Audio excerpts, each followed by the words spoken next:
Fazemos hoje o balanço da semana no Congresso. Luciano, quais são os fatos marcantes dessa semana?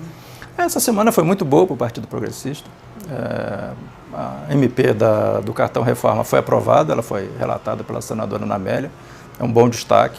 Foi aprovada de forma quase consensual no Congresso, sinal que o trabalho que ela fez de articulação prévia foi muito bem feito.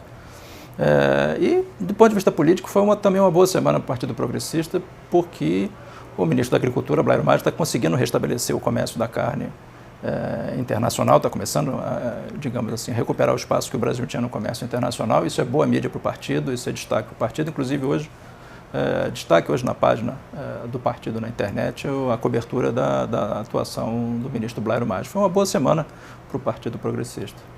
Quanto ao Congresso, o destaque de ontem foi um destaque, eu diria, negativo, que foi a queda da PEC, da pós-graduação paga.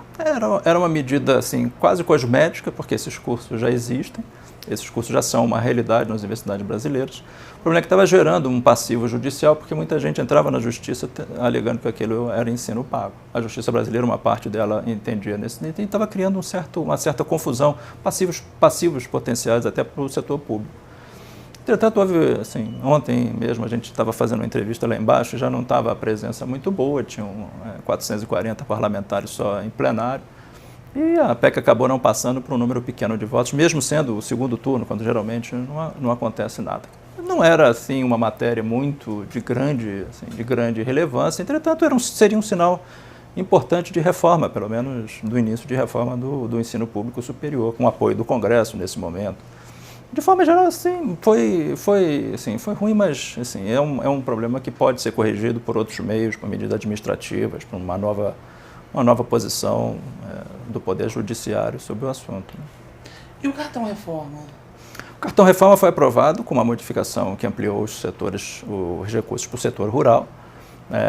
Nesse sentido, foi uma conquista importante para o partido, foi uma vitória legislativa importante para o governo e um sinal de que a maioria, numa semana em que o Senado não teve muito o que fazer por conta do debate do Fórum Especial e que a Câmara tinha uma PEC para votar e não conseguiu votar o projeto da dívida dos estados, porque ele é muito complexo, não são apenas os estados que estão em dificuldades hoje, mas os estados que podem entrar em dificuldades, que têm interesse na matéria.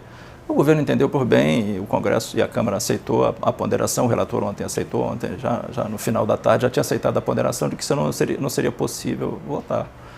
Então foi uma semana positiva, foi uma semana de trabalho. Para o Partido Progressista foi uma semana de destaque, entende? As lideranças partidárias tiveram uma boa mídia. E a semana termina com essa marcação da decisão do TSE sobre o presidente, que isso aí abre a possibilidade de encerrar de vez essa polêmica sobre a continuidade do mandato do presidente, portanto da estabilidade do governo, e com contingenciamento.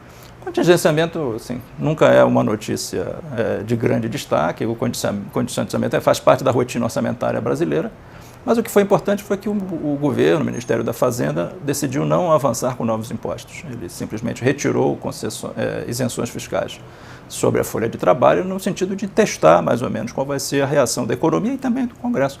Eu acho que a reação do Congresso foi boa, o Congresso entendeu que a situação do governo é uma situação delicada, entendeu que um corte excessivo poderia ter outros impactos econômicos.